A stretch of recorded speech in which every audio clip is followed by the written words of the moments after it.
Greetings and salutations, shoppers. The Crystal Lake gift shop is now open. This is Mr. Venom welcoming you to another episode of the Crystal Lake gift shop, where we are looking at the Friday the 13th, the series, which aired from 1987 to 1990. Manning the register today, as always, is my partner, Mike Maryman. How the hell you doing, Mike? Hey, what's up? Great timing for this episode. We're about to tick over into October.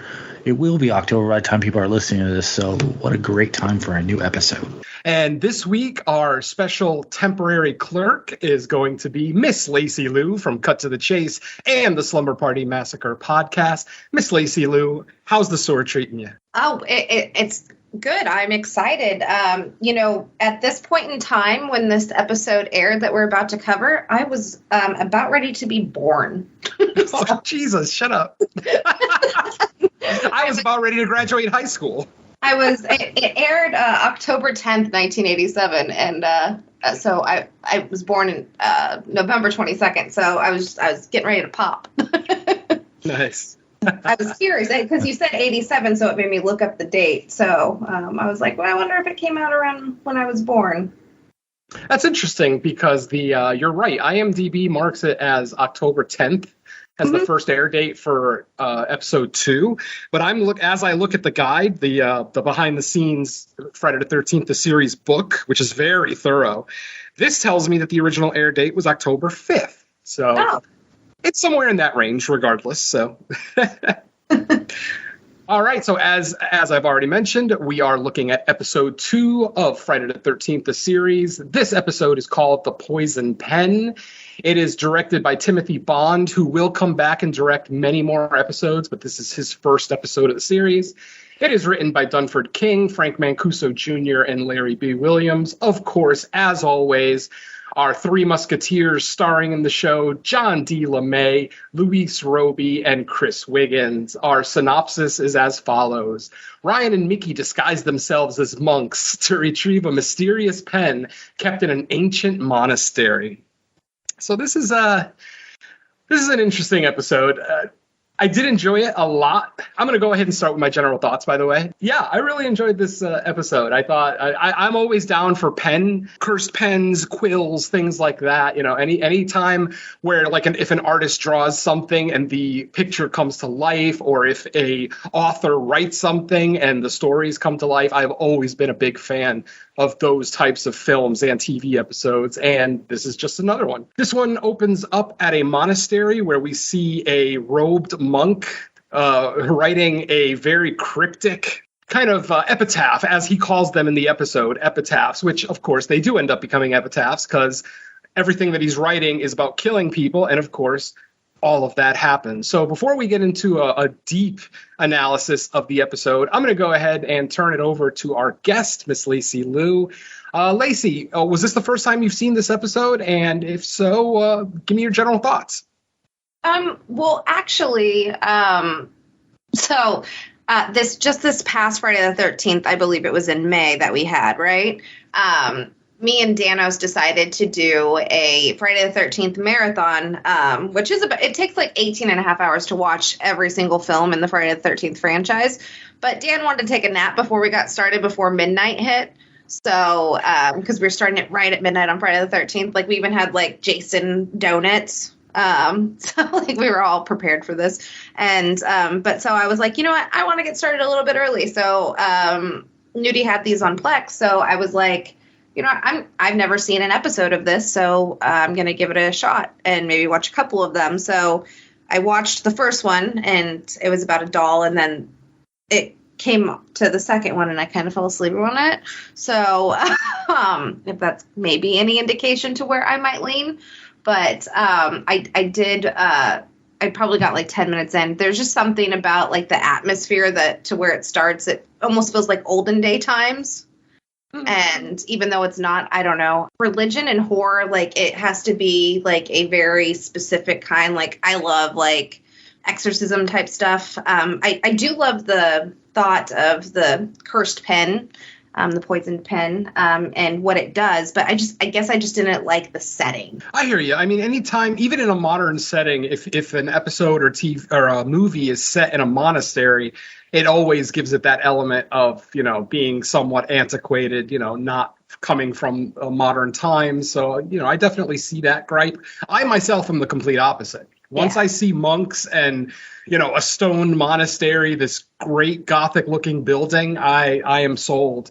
And on top of the fact, the way that this episode started with the abbot speaking very cryptically, as he's writing this epitaph, that just absolutely worked for me. I love dark narration. So, yeah, I see your points, definitely. But for whatever it's worth, I kind of forgave them on this go around. Mike, come on in here, buddy. Well, what do you think of the poison pen?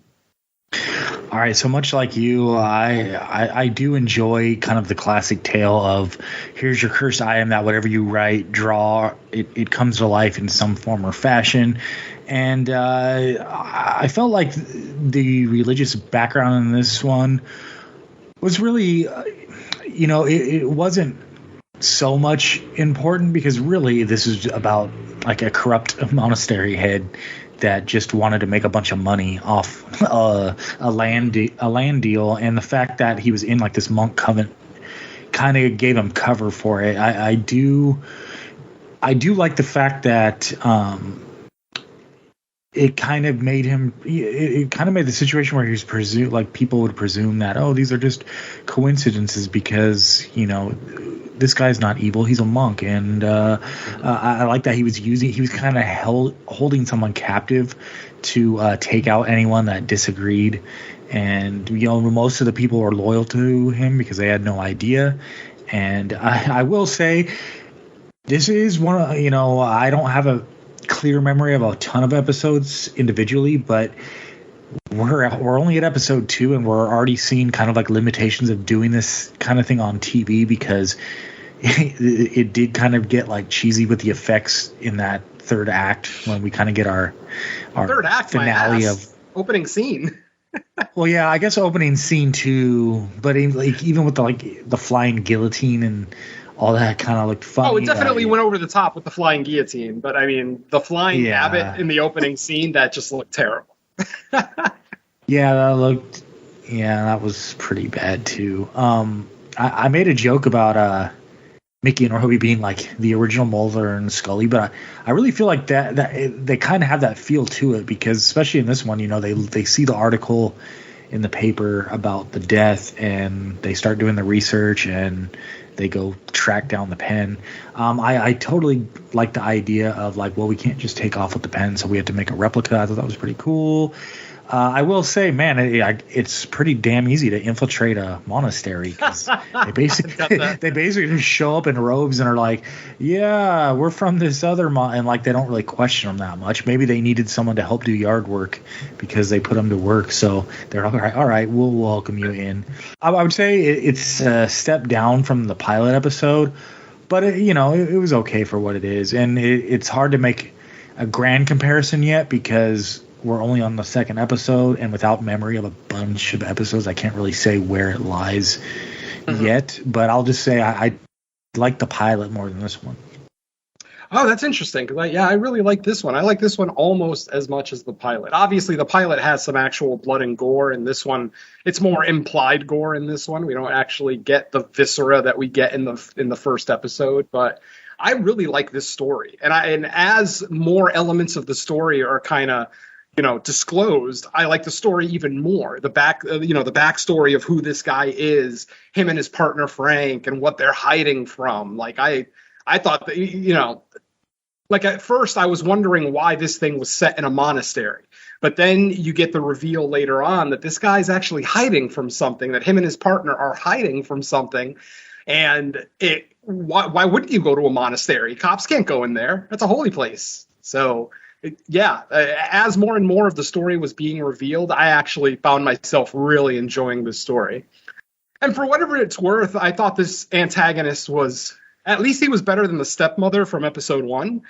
Because honestly, he's more of the true antagonist, just like the doll was more so in the first episode. Here we actually have a legit human antagonist who is actually, performing acts that are killing people. So for whatever it's worth, I really did enjoy this episode, excuse me.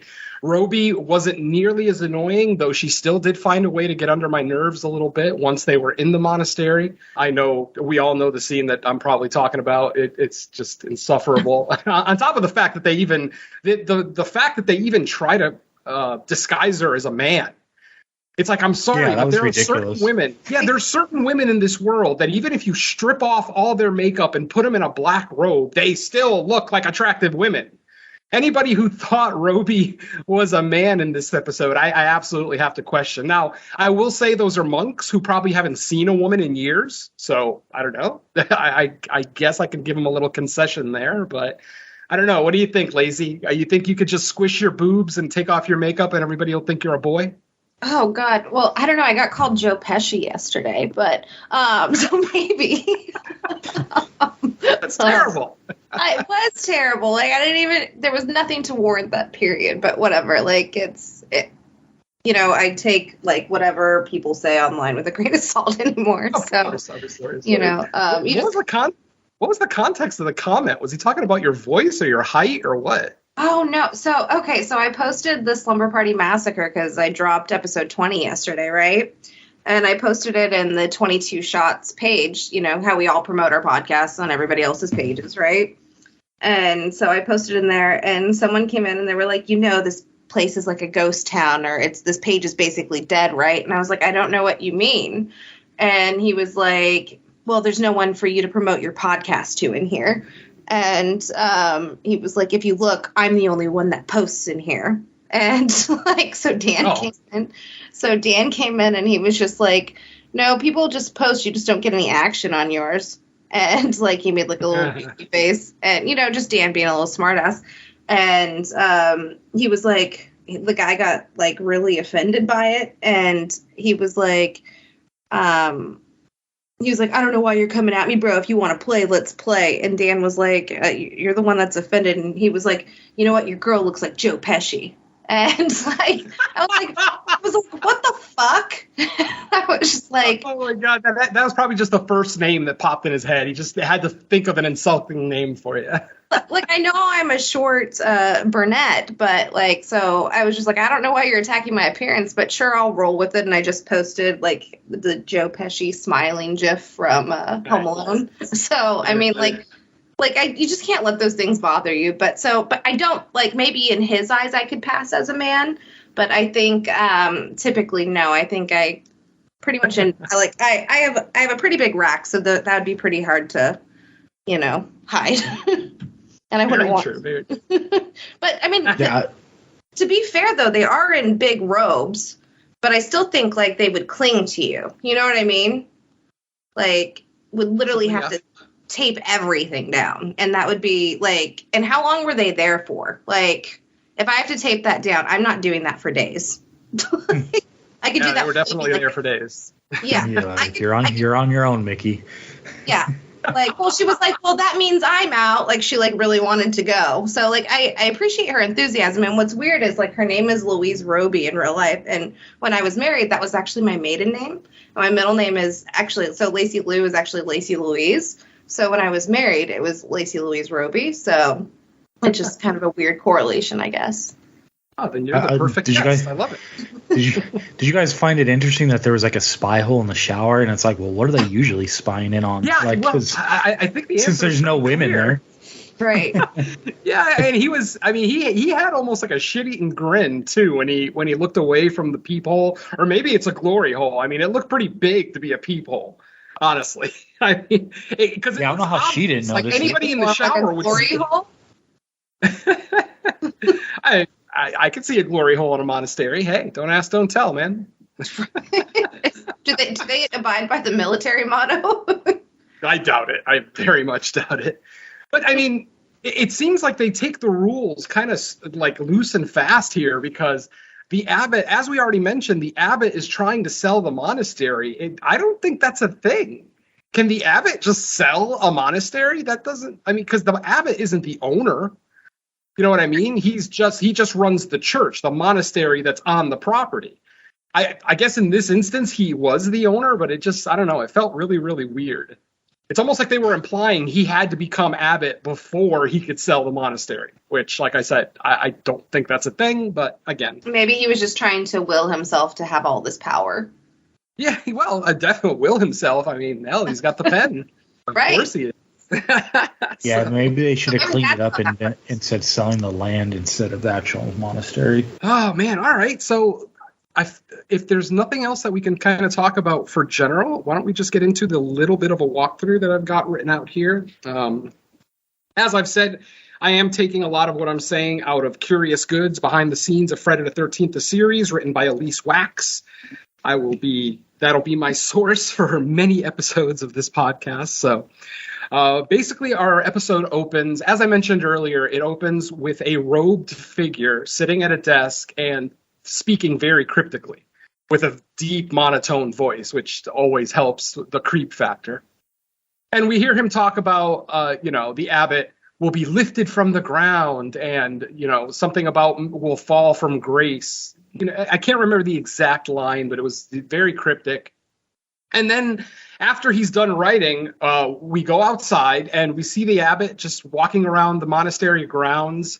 And suddenly he lifts off the ground, like literally just starts to levitate. And his reaction is really weird. Like, was anybody else surprised that he wasn't more like, what the fuck is going on? Like, he was almost going with it for a little while. Obviously, Yeah.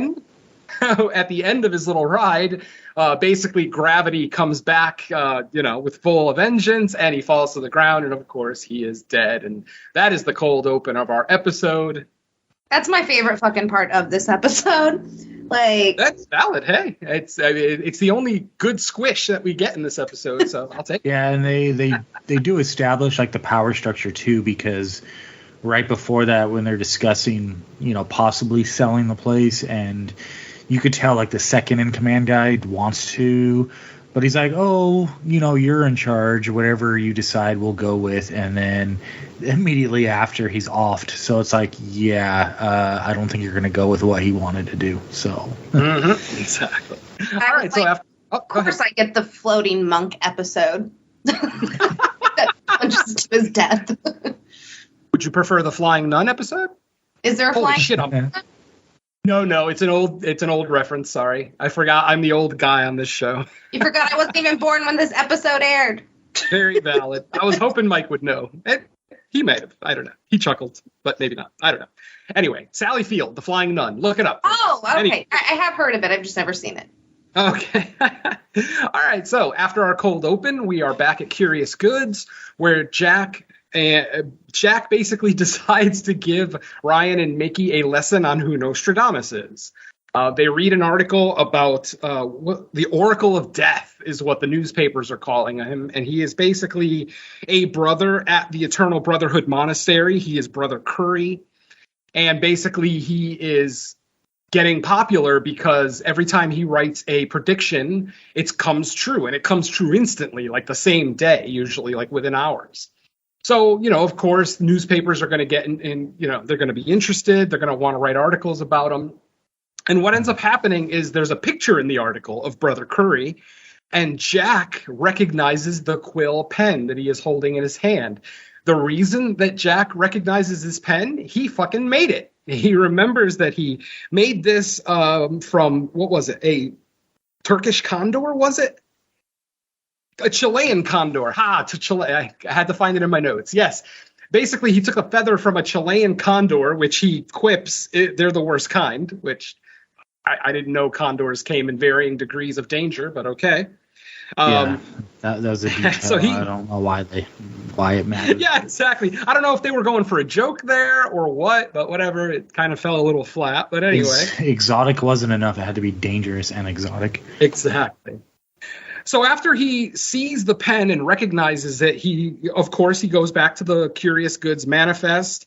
He sees in the manifest that the pen is listed as being sold to Rupert Selden, who disappeared several years later. And why did he disappear? Because he was a suspect in his business partner's murder. This is what I was talking about, folks. Like, as we get these little plot points, it's starting to come together. It's starting to make sense why this is taking place in a monastery. Because if you can't get out of the country and you're running from a murder charge, I would say a sanctuary at a holy place is probably going to be your best bet if you're stuck in this country. So, and then that's when Jack comes up with this brilliant idea of, since monasteries don't allow visitors necessarily, that they're going to have to, and they being Mickey and Ryan, will have to pretend that they are monks. And yes, of course, we're talking about the beautiful redhead with large breasts who is going to pretend to be a male monk. Oh, by the way that they're able to get around the whole voice thing is that she says she's on a vow of silence, which is very common, for monks and nuns, things like that. So they don't really question them when they say that. And I'm still looking at Roby like, come on, guys. No, nobody is this dumb. She still looks great with no makeup on and a robe. Come on, guys. So anyway, Jack ends up writing a letter of introduction, a letter that he claims could fool the Pope. And we see him take this piece of parchment. He writes, in beautiful Gothic lettering, this recommendation for brothers Matthew and Simon, who are from Yorkshire, to come to this monastery to pray, to learn, to do whatever. And Brother Drake is the man who greets them at the gate. You can tell that he's kind of hesitant. He's not real sure about their idea, but the paperwork that they have with them looks legit.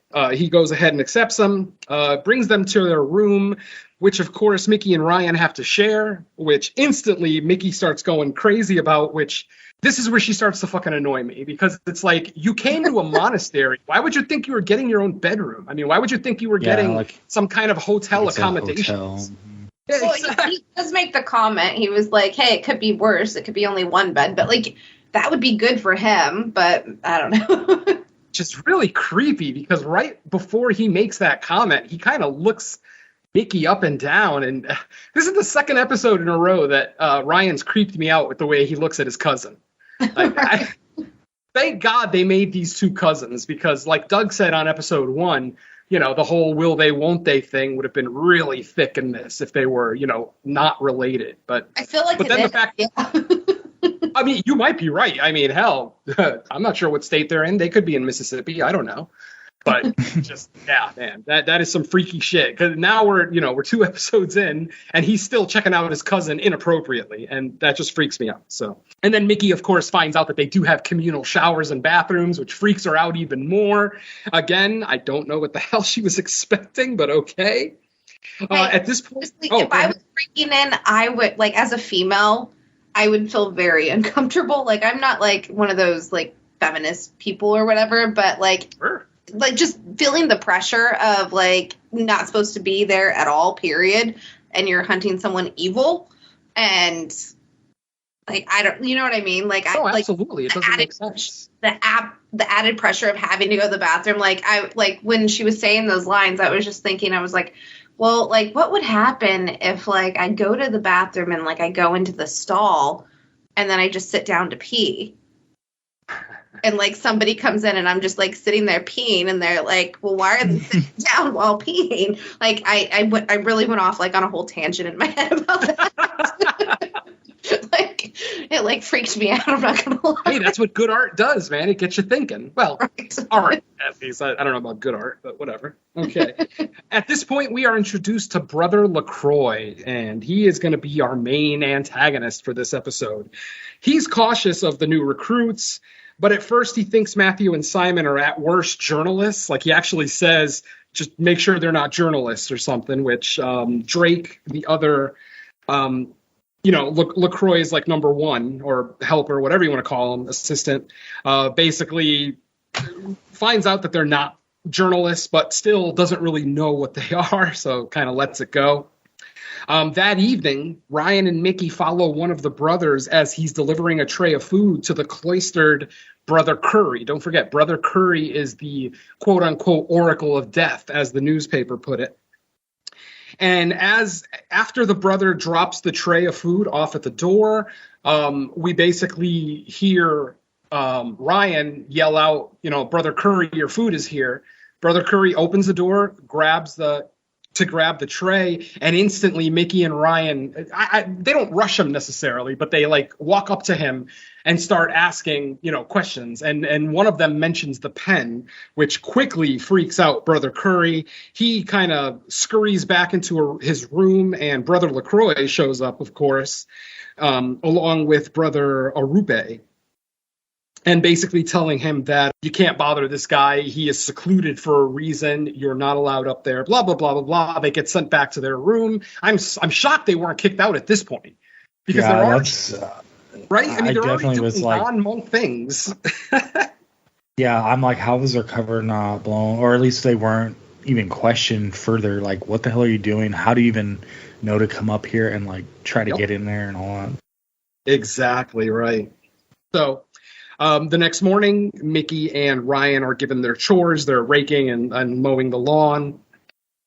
And basically, Brother Arube runs up to them and starts to say, the Oracle of Death has made another proclamation. And, Ryan asks him, well, what's the proclamation? And he says, the proclamation is that the abbot will choke tonight. Mind you, don't forget, folks, the abbot is the guy who died in the opening scene. He's the guy that went for the joyride up in the sky. and at this point, a new abbot has not been appointed. When Ryan reminds Brother Arube about that fact, he kind of calms down instantly. He's like, oh, yeah, that's right. We don't have an abbot right now. Maybe the Oracle of Death is finally going to be wrong about something, blah, blah, blah. Anyway, that night, as Brother Arube is going to bed, he picks up his mail and he starts kind of flipping through his mail. He opens up a letter and reads it, and instantly we see him like celebrate. Like I don't know if he actually like fist pumped or anything, but he actually has a visible celebration. He doesn't say what's in the letter. Obviously, he's by himself, but we can see that he's very, very happy. And then suddenly, what we see is he's sleeping on one of those 4-poster beds that has the covering on top, the canopy, I think they call it. Basically, at this point, the canopy starts to slowly lower down to the abbot. The abbot's frozen, I shouldn't say the abbot, Brother Arube. He basically he's frozen in fear on his bed. The canopy is coming down very slowly. It doesn't like come and just squish him in an instant. It comes down very slowly. He's obviously, as I said, frozen in fear. He ends up not getting out of the bed, and eventually the canopy comes all the way down and kills Brother Arube. At the instant that he dies, the canopy goes back up, and literally as soon as the canopy is back in the proper position, Brother LaCroix walks in, and along with Mickey and Ryan and whoever else. And they're like, well, wait a minute, why did he die? And they see the letter on the bed. They pick up the letter, and lo and behold, the letter was a promotion, basically naming him the new abbot. So now we know why he died. So I don't know if Brother LaCroix knew that a new abbot was going to be appointed that same day to make the prediction, or should I say the Oracle of Death, Brother Curry. But I don't know. What do you guys think? You think he just got lucky, or he knew that letter was coming? I think he knew. I don't know why I think that, but I mean, obviously the dude is evil, and there was probably like a way of, obviously the other guy died, right? When he like floated off of the fucking wall, but and plummeted to his death. But I feel like there's probably like an order, right? Like, so either pecking order, yeah. Yeah, so like he probably knew that he was next in line. That makes sense. Absolutely. I think so, because of his position of power. He must have had like the insider info, and everything he's doing is calculated, so I don't think it would have been random. So I think he knew, like, I have to take out all the pecking orders, so like I'm the only one left in charge. There you go. That makes sense. Absolutely. The scene did remind me of a little bit of Nightmare on Elm Street a little bit for some reason. Like, which kill? The mother at the end of part 1 when they're on the bed. Oh, okay, yeah. And then when Freddy like comes up out of the sheets, I don't know. It was just very reminiscent of that to me for some reason. Absolutely. Well, yeah, because at first I was wondering if he survived because it looked like he ripped open the sheet or whatever to like be able to breathe, but nope, he was crushed, I guess. I guess. I mean, the canopy doesn't look like it's crushable, but okay. Again. Okay, so once the news gets out that the Oracle of Death has once again predicted successfully another death at the monastery, Jack decides that the kids are probably either already in trouble or are going to get in trouble very soon. So he then decides to fake a letter for himself to also get into the monastery. But he's a transfer from Ireland. So yes, Jack has, unfortunately, not a great Irish accent. And basically he's using it the entire time that he's here, at least whenever he's around Brother LaCroix or Brother Curry or any of those folks. And yeah, he basically sneaks into the monastery. He finds Mickey and Ryan. He lets them know that he made a replica of the pen. Since he made the original, why not make a replica? Just because, and he basically says, I kind of figured you weren't going to be able to get out of the monastery with the pen because somebody's going to notice rather quickly. Though, of course, he brings the copy. He gives it to Mickey. They start to form a plan, but more on that plan later. At this point, we find out that Brother Curry isn't actually Brother Curry. He's basically a guy named Frank, and he's the one who runs to LaCroix, basically saying, hey, those newbies know about the pen. LaCroix is, he doesn't, again, LaCroix is such a calm, steady person, at least until the third act, that he doesn't really, he doesn't react too violently or, mad or anything like that. He just kind of he does react, and then basically at that exact same time we get Brother Drake sneaking into a wall opposite of their communal bathroom. At this point, Mickey is taking a shower with Ryan and Jack outside the bathroom door, kind of keeping guard, making sure that no other monks walk in. Unfortunately, as Roby kind of sidesteps out of the shot, we see the biggest goddamn peephole I've ever seen in a shower. This thing trumps the hole in Porky's. I mean, personally, I don't think it's just a peephole. To me, it looked like a glory hole. And we're in a monastery, so I know the kind of, everything that comes with that accusation. So I'm just going to leave it at that. But that thing. I was going to say, do tell what comes with that accusation. If you're not smart enough to figure it out, I'm leaving it alone. All right, so at this point, Drake goes running to LaCroix, lets them know the newbies, they're definitely not monks. On top of everything, Brother Simon is actually a woman. And that kind of surprises LaCroix a little bit, but he's not really worried about it. He decides Brother Drake wants to kick them out. He basically says, I'm going to escort them off the premises right now. LaCroix stops them and basically says, oh, don't worry about it. I'll just write up another epitaph for our little guests. At this point, Frank, the fake Brother Curry, I mean, Curry might be his last name, but he's obviously not a brother.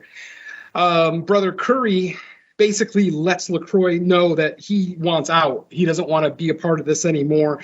LaCroix is just killing off everyone that even comes remotely close to finding out the truth about them, and they've racked up a body count. So, like I said, Frank develops a conscience. That's kind of an interesting thing, too, because, cursed item or not, you would think if, dead monks keep showing up in the news at this one monastery, the actual law enforcement's going to show up and be like, okay, what the hell's going on at your monastery where, people keep dying, and not just regular dying, dude jumped off the freaking roof and just all sorts of over the top deaths. You would think it would bring a lot more suspicion. And not only that, now 3 random people are just showing up. Yeah. To with ease. Exactly. Yeah. So at this point, we find out that LaCroix is actually Robert Selden, the man who supposedly bought the pen, and it turns out that is his real name. He actually is Robert Selden. He is the man who bought the pen directly from Curious Goods. Jack is able to compare Robert Selden's signature with some of LaCroix's writings, and they match perfectly. So he's like, okay, I think we got our guy. At this point now, we have to figure out what to do.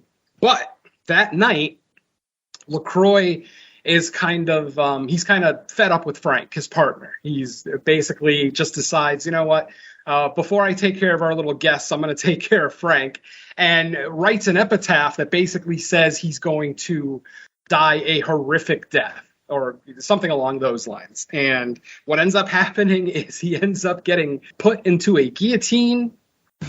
So, like I said, Brother Frank, or Brother Curry, has now been dispatched. The Oracle of Death basically is now dead, but he did leave. They almost look at it as a suicide because they imply that he wrote it himself, because that's what they all thought. They all thought that Brother Curry was the Oracle of Death, when actually it was Brother LaCroix.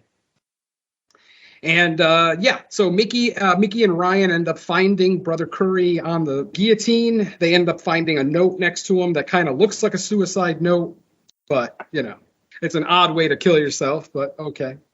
At this point, LaCroix decides that Mickey and Ryan have outstayed their welcome, and he decides to write an epitaph for them. Now, in writing an epitaph for them, he basically writes an epitaph saying that brothers Matthew and Simon would get killed. Don't forget, this is Mickey and Ryan. Their name is not Matthew and Simon. So when he writes this epitaph, what we see that night is we see a huge, a big hairy tarantula crawling on Mickey's arm. Mickey, by the way, is legitimately wearing lingerie. She's fucking sleeping in lingerie in a monastery. God damn this woman. It's like she didn't think before she came here. I just don't get it. But okay. But she's like, if my cover's blown, they'll be too attracted to me to hurt me anyway, I guess. Well, they literally decided. I don't know. I think that would be the opposite, actually. I think you'd get about 30 horny ass monks doing terrible shit to you, especially considering some of them aren't nice.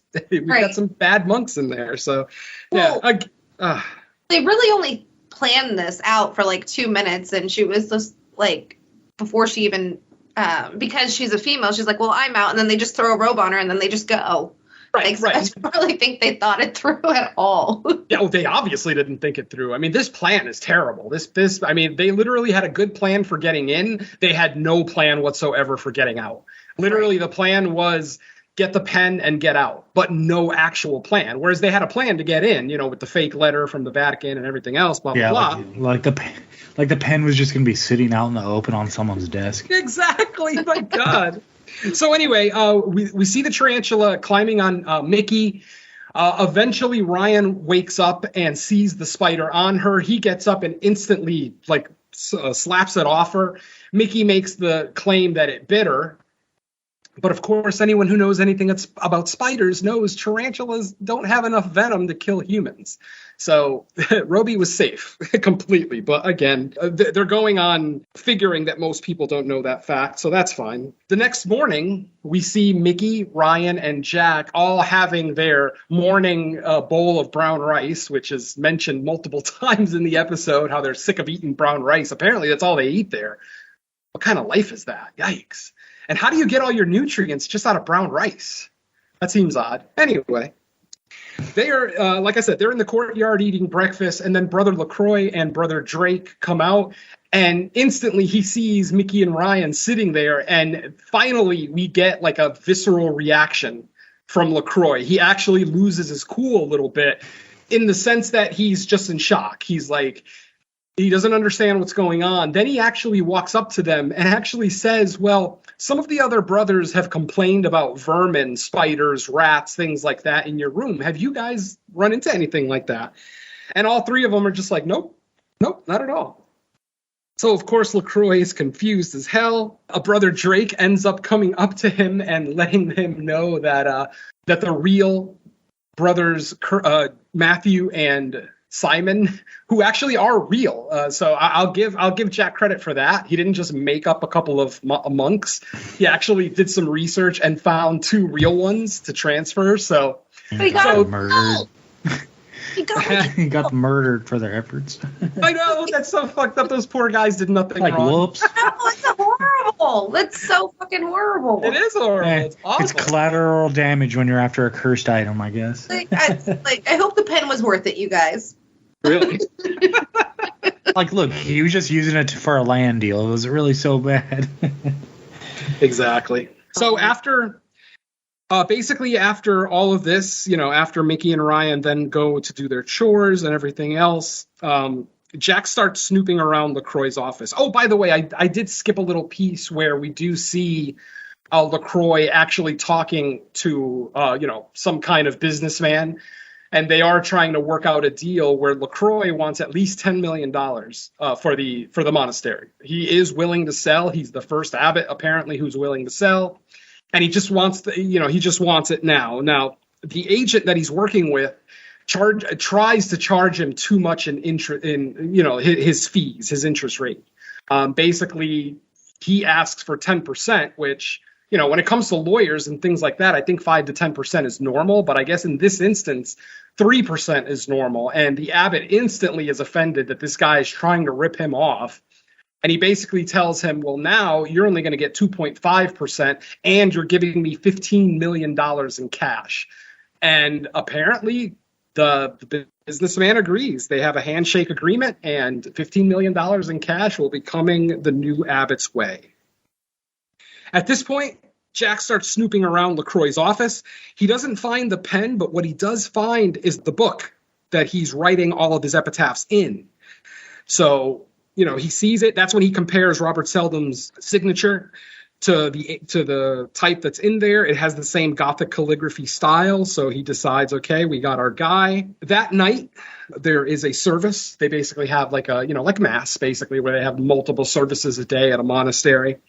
And usually Brother LaCroix would lead them in prayer for the whole session. This particular night, though, he turns those duties over to Drake. He basically just starts the session, but then he turns over the lead duties to Drake, and he decides to go back to his office, where, of course, he finds Jack snooping around his office. Jack is still doing the Irish accent at this point, and LaCroix tells him, stop with the accent. I know who you are. I know you're not an Irish, brother.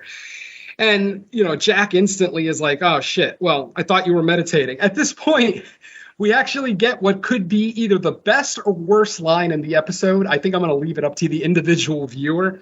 But basically, Jack looks at LaCroix and says, I thought you were meditating. LaCroix retorts, I was premeditating.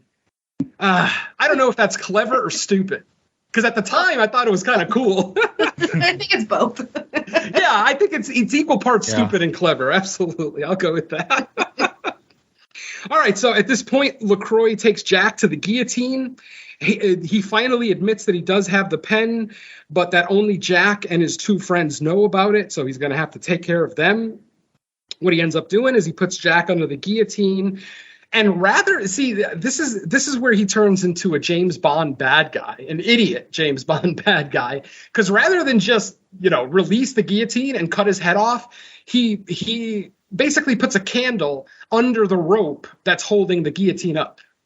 So it's like, I guess he's letting him sit there to stew in his own thoughts for a little while. But I don't understand. God, bad guys are so stupid sometimes. The monologuing and everything, it just doesn't make sense. And like I said, at this point, since he's got Jack under the guillotine, he knows he doesn't have to write an epitaph for him. He has a secondary meeting with the developer at this point, the land developer, and basically Brother Drake is snooping around and he overhears the deal.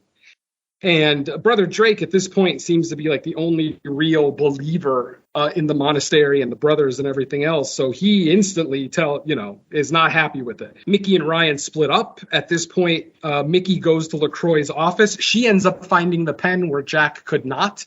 She ends up finding it underneath his chair. It's like hidden in like a compartment underneath his chair at his desk. She finds the real one. She replaces it with the fake one, and she leaves, without pretty much unscathed. At this point, Mickey meets up with Ryan, who just untied Jack from the guillotine. Yes, of course, Ryan does arrive in time to save Jack. I mean, it's only episode 2, for Christ's sake. Can't kill your best character.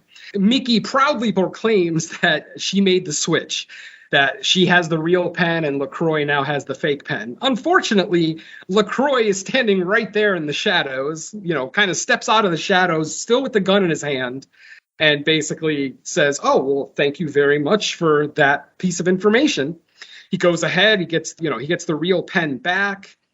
Now, he can't find his journal because, like I said, Jack stole it earlier. I'm not sure if Jack still has it on his person or if he hid it somewhere.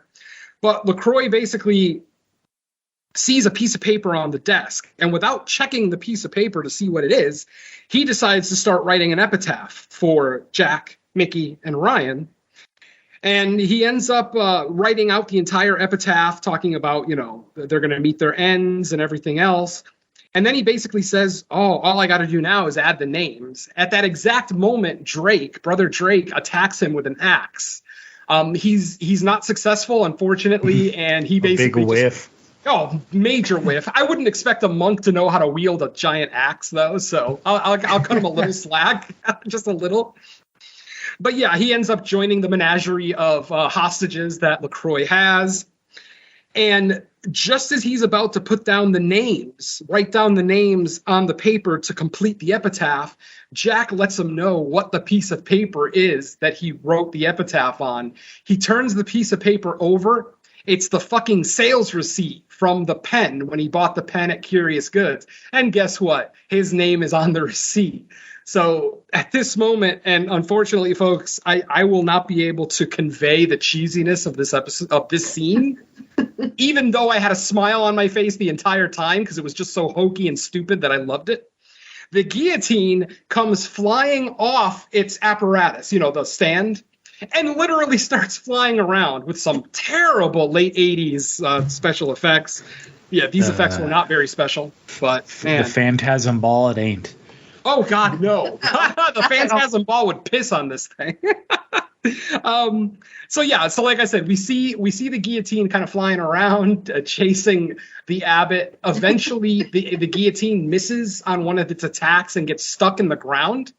And at that point, the abbot comes back out and decides to finish the job with the gun on Jack, Mickey, Ryan, and brother Drake. But then at that moment, when the abbot has his back turned, we see the guillotine kind of get itself free from the wall where it was stuck. It comes up behind and this thing, I gotta say, this guillotine has a sense of humor because they literally do the Bugs Bunny thing where Mickey is like, there's something behind you. And instantly the abbot's like, I'm not gonna fall for an old trick like that. And the guillotine is so respectful that it let Mickey finish her point. Like literally, we see the guillotine floating behind him this whole time, like it's waiting for something. I can figure is that it's very Looney Tunes. Yeah, exactly. I might cry laughing just hearing you describe this scene. It's so ridiculous. Oh God. I watched it, but just like hearing the words. It's valid, man. Anybody hearing my voice who's never seen this episode probably thinks this episode is just ridiculous. I mean, oh my God. I literally have tears in my eyes when I'm I'm just picturing it just I'm picturing it all as you're just reconveying what happened, and exactly. It's so ridiculous.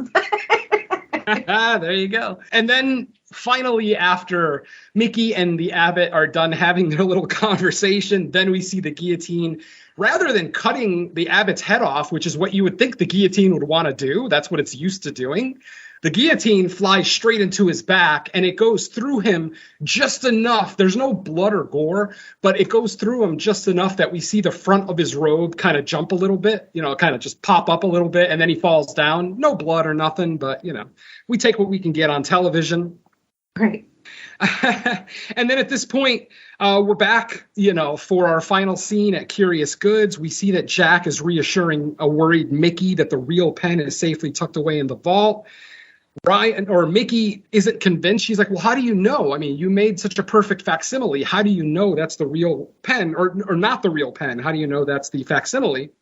Ryan then makes, the closing episode joke that almost never lands, where he basically says, well, let's try it and let's order for some food, or let's get lunch. I forget the exact line, but he's implying that he wants to make a food order. He said, let's order something sinful. Yeah, something really sinful. Exactly. And of course, Jack and Mickey jump up and grab the pen out of his hand, and we get freeze frame, and that is the end of our episode. Now, one of the things that I wanted to talk about with this episode is this is one of the first times that we get a really good close-up shot of the manifest.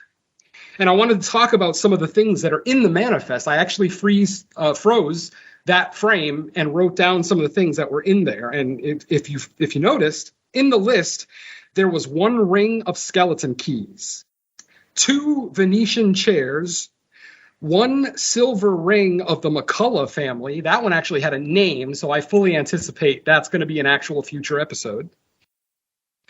Something called a dollhouse with animal motifs, 5 feet 6 inches high. It's a 1.5 to 1 scale, I think it said in there. It was something like that. Part of it, unfortunately, this is an old series and there's not a Blu-ray of it available, so you have to deal with some fuzzy scenes sometimes, especially when you're watching this on YouTube. Let's see what else. A Queen Anne bed with a canopy. Sound familiar? A magic lantern called the Eye of Death. So they could be foreshadowing future episodes, or maybe these antiques will never be discussed again. But I thought I'd bring it up because I thought it was pretty cool that we actually see him in the manifest there. Now, do any of the episodes get bloody? Well, the first episode had a little bit of blood with the doll slicing the criminal's neck. Right. It's been a while since I've watched it. I've only seen it once, so I couldn't really remember if there had been blood. I mean, there is blood, but I mean, I wouldn't ever call any episode gory. Of the ones that I remember, I don't remember any of them being gory. Okay. I could be wrong, but we'll see. We'll see as we move along. Got 70 more to go. I know, we're only 2 episodes in. It's so crazy. All right, so I've got a couple of behind the scenes facts from this episode. When John LeMay and Luis Roby started filming this episode, they still had not signed their contracts. They were still kind of going back and forth on points and, specific pay and things like that. They had agreed, they had like a handshake agreement to star in the show. But at this point, when this episode was recorded, and I think this episode was actually the second episode that they filmed. If you remember last week when Doug was here, he mentioned that the pilot was actually the 3rd episode filmed because, and he explained that the director wanted Mickey and Ryan to have some kind of chemistry before the first episode. So they actually recorded a couple of other episodes first. This episode, I think, was the second episode that they filmed. And literally, the director, Timothy Bond, was just having major issues with them not signing their contract because, I mean, there's legal issues. God forbid one of them gets hurt on the set and they haven't signed their contract. They could probably sue for damages or whatever else. So the director basically gives them an ultimatum. He goes up to Mickey and, or should I say, he goes up to Roby and John LeMay as they're going to lunch, and he tells them, okay, guys, go ahead and take a 1-hour lunch. And if you could, please sign your contracts. If you have not signed your contracts by the end of the hour, don't come back to set. I will replace you tomorrow. Now, that's a fucking threat. I like that. That was fucking cool.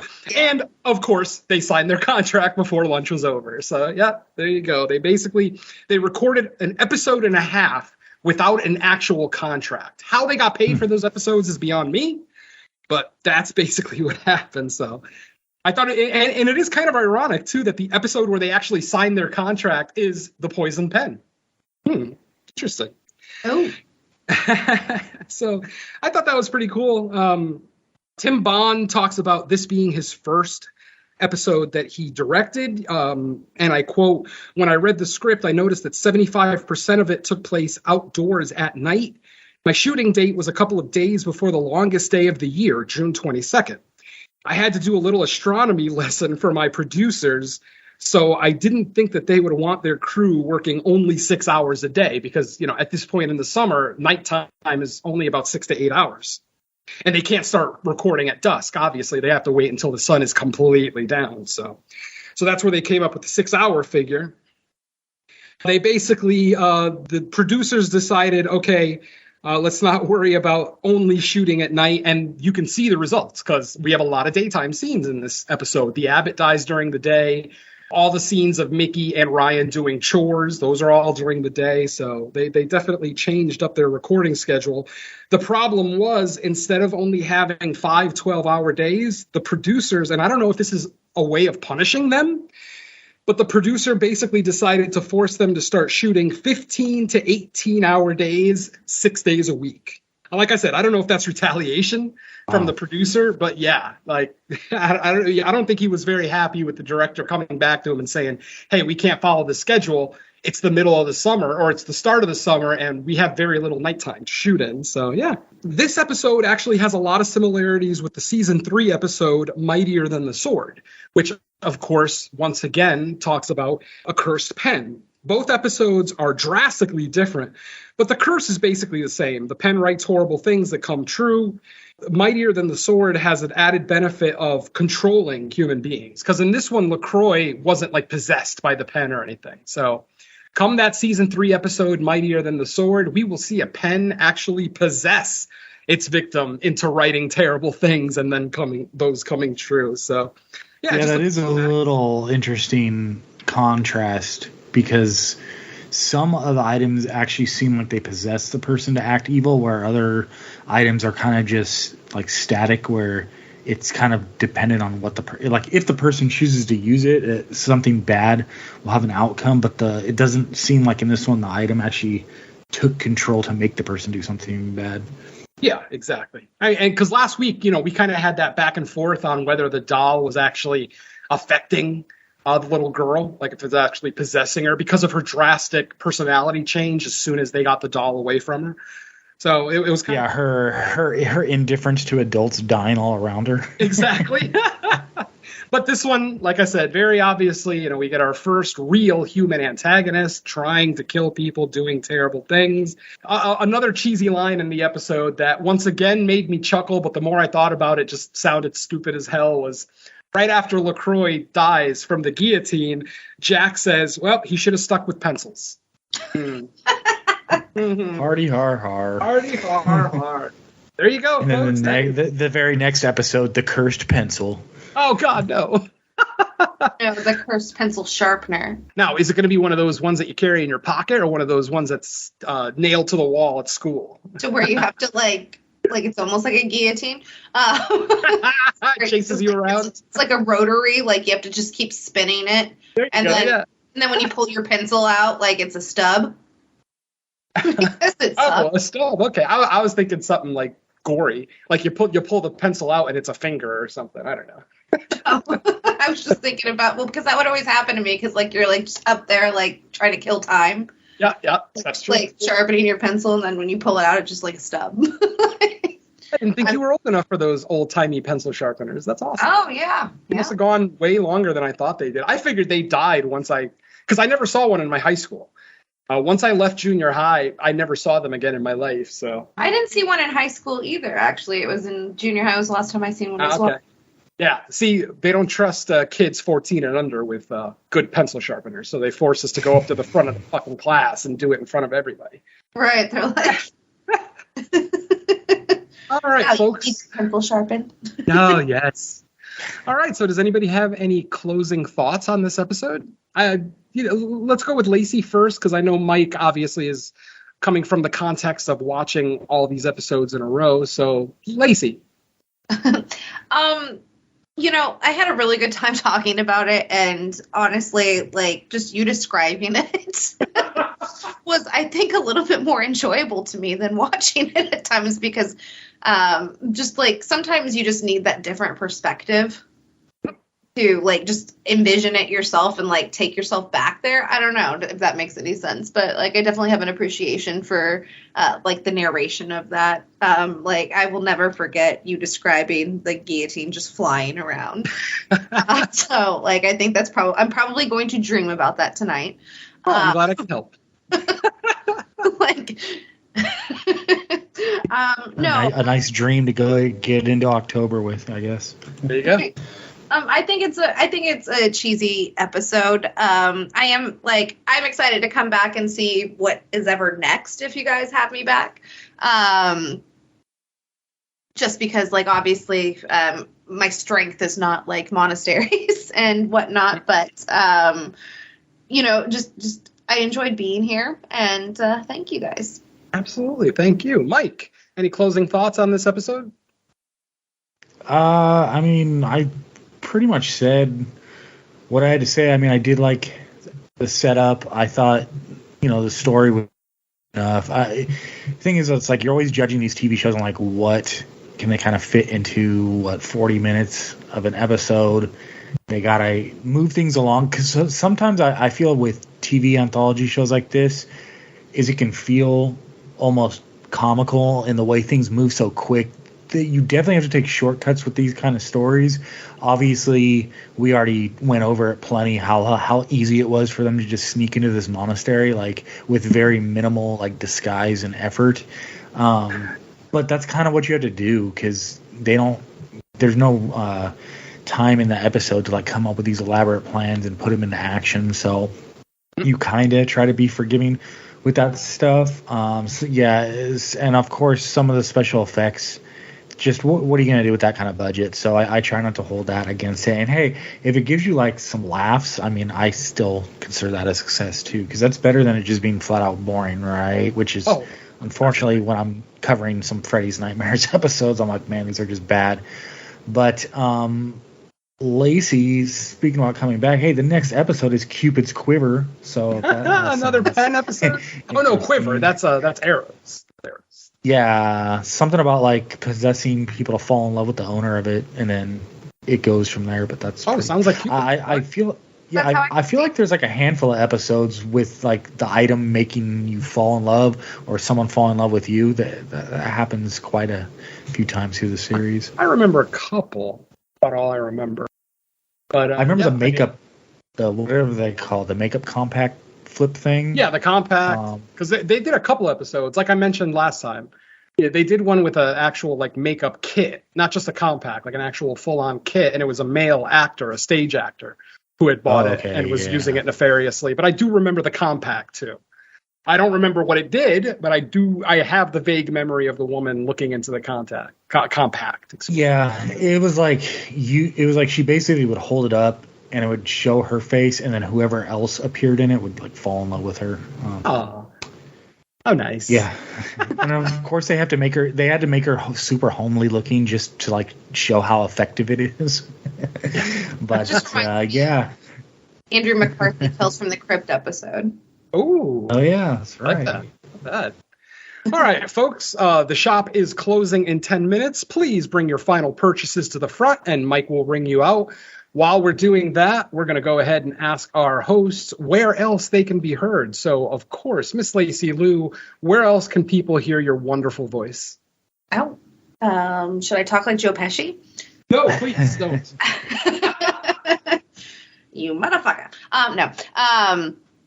You can hear Cut to the Chase or Slumber Party Massacre or Skip to the Lou or The Last 20, all under the Cut to the Chase feed, wherever podcasts are found. And also, we do a bi-weekly live show on YouTube for Rabbit and Red Radio, and that is every other Wednesday. So we will be...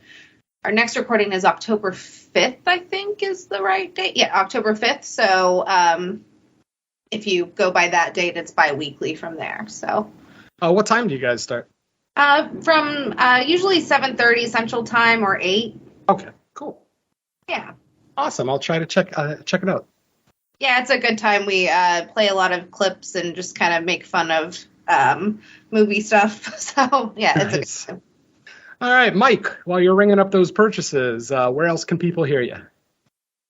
I got No More Room in Hell with Mr. Venom and Derek. We just put the recent episode out. It's been up for about a week now, covering Goodnight Mommy and Eyes Without a Face, which were Venom's picks. Mm-hmm. The new fresh cuts actually went up today, and we did it on Spirit Halloween, so that's up. And I think that's it. The latest episode of Watch This Movie, Mike, is up, but that's been out for a couple of weeks. So, basically go to the No More Room in Hell YouTube channel or Dark Discussions Network. Everything can be heard there that I'm a part of. So, there, I'll just give the sources and they can search from there. Very cool. All right. So, for me, once again, it's going to be all the No More Room in Hell shows. The main show that Mike already mentioned, episode 48, is out. Fresh Cuts, our latest episode on Spirit Halloween, came out today. And let's see, where else can you hear me? Creature Comforts, our bonus episode on the Fantasia Fest, is our latest episode there. Don and I look at 3 monster movies that played at Fantasia Fest this year. They are a re-release of Space Monster out of Korea from 1967, and then 2 brand new films from 2022, one called What to Do with a Dead Kaiju, which was a lot better than I expected it to be, and the other is the movie that made me soil my pants multiple times, Shin Ultraman. If you guys are fans of Shin Godzilla and what they were able to do with his new origin story, you gotta check out Shin Ultraman. We gave it a glowing review. I've watched it like 6 times since we got the screener. It is so, and of course, I'm speaking to kaiju fans, of course. You know, if you're an American cinema fan, like if you only like the legendary Godzilla films, I might not recommend Shin Ultraman as much. But if you're a hardcore kaiju fan, Shin Ultraman is a must-watch, all caps. So please check that out. And then I'll have various guest spots coming up with our friend Lacy Lou on Cut to the Chase while they do their Thrills and Chills episodes. I'll be on an episode of the Dark Parade coming up soon. A couple others that I can't think of. Gary Hill's show. I totally forgot the name of. I'll be on that one soon. But yeah, that's pretty much it for me. So folks, that's it. Our doors are closed. Thank you very much for stopping by the shop, and we'll see you next time. Go ahead and say goodbye to the folks. Bye. Peace. No returns.